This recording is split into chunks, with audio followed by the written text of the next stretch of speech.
So, as we look towards International Women's Day 2026, it feels like we're standing on a knife's edge, you know?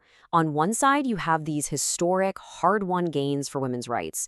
But on the other, there's this powerful, organized backlash that's threatening to just wipe it all away. So, how did we get to this point? And more importantly, where do we go from here? Let's break it down. Okay, first things first, let's get one thing straight. International Women's Day was not born from a desire for brunch specials and flowers. No, its roots are in radical protest. We're talking about the Socialist Party in New York, way back in 1909, demanding fair pay and the right to vote. Then you fast forward to 1917, and you have Russian women holding a bread and peace strike that actually helps topple the Tsar. It took all the way until 1977 for the UN to officially recognize March 8th, which really marked this major shift from its socialist beginnings to the global day of action that we know today. And that history, it creates this really fascinating tension we see today. The day started with these radical demands for things like voting rights and fair labor, but now, well, in some parts of the world, it's become super commercialized. It's more about giving gifts. This whole shift from protest to purchase is exactly why the 2026 theme is so incredibly important. So the official UN theme for 2026 is Rights, Justice, Action. And look, this is not just some catchy slogan. It is a very deliberate callback to the day's activist roots. The whole focus is shifting away from just awareness to demanding something much more solid. We're talking about systemic change and real, measurable accountability from our institutions. So let's really dig into the state of play. And let's start with the progress, because even with all the headwinds, there have been some serious, hard-won gains, and you can see them in our laws and in the global data. The latest Global Gender Gap Report gives us the big picture. Globally, we've managed to close about 68.8% of the gender gap. Now, that might sound pretty good, right? But here's where it gets really telling. Look at the breakdown. Economic participation is hovering around 60%, but political empowerment? It's a tiny 23.4%. That tells you exactly where the biggest mountains still are left to climb. And we are seeing real, tangible change in the law. Just in the past year, Mexico's state of Oaxaca updated its entire criminal code to be based on consent. Kyrgyzstan got rid of an ancient law that banned women from over 400 different jobs. And the US passed new legislation to fight back against deepfakes. These are real victories, and they prove that change is absolutely possible. But, and this is a big but, for every one of those steps forward, it really feels like we're being pushed back. So now, let's look at the alarming data, because it shows this progress isn't just slowing down, it is actively under attack.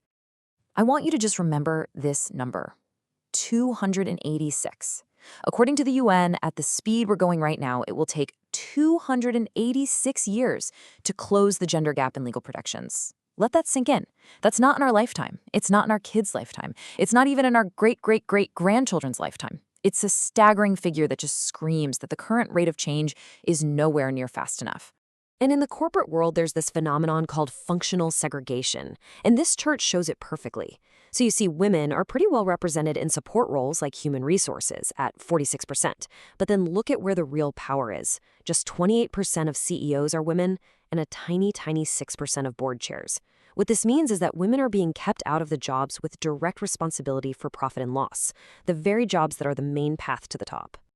And this isn't just an issue of fairness. It's about the bottom line. As the folks at Grant Thornton warn, we're literally heading towards a missed generation of talent. And businesses are actively losing out on all the innovation and financial perks that diversity brings to the table. These setbacks are also hitting the most fundamental rights. Progress on reducing maternal mortality, it's completely stalled out since 2020. And get this, in a wealthy country like the USA, the #1 cause of maternal death is mental health issues. At the same time, around the world, 39% of adolescent girls don't finish high school. And this crisis is just tragically summed up by Afghanistan, which is still the only country on Earth that formally bans girls from getting a secondary and higher education. And make no mistake about this is not happening by accident. We are witnessing a globally organized and very well-funded anti-gender movement. This movement is systematically weaponizing the very idea of gender equality. They paint it as a threat to so-called traditional values, all to justify rolling back democratic norms and basic human rights. So all of this, It brings us to a historic tipping point. The progress that's been made isn't guaranteed, not at all. In fact, it's incredibly fragile. We're at one of those moments where if you stand still, you're actually moving backward. Inaction right now means regression. So the question becomes, if everything we've gained is truly at risk, what do we do? I mean, what does the path forward even look like? Well, thankfully, there is a plan. To mark the 30th anniversary of the landmark Beijing Declaration, the international community has actually laid out a pretty clear roadmap for the next phase of this fight. And it focuses on 6 what they're calling game-changing areas. First, a digital revolution, making sure women are at the absolute core of AI development. Second, freedom from poverty, and a big part of that is finally recognizing unpaid care work. Third, zero violence with real accountability mechanisms. Fourth, full and equal decision-making power in government and in business. Fifth, putting women at the center of peace and security. And finally, climate justice, to make sure women lead and benefit from the green transition. But, having a blueprint is one thing. Actually building the house is something else entirely. And this plan, it has a critical, fundamental weakness right in its foundation.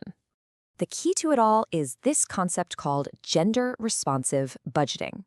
That sounds a little academic, but it's a simple and incredibly powerful idea.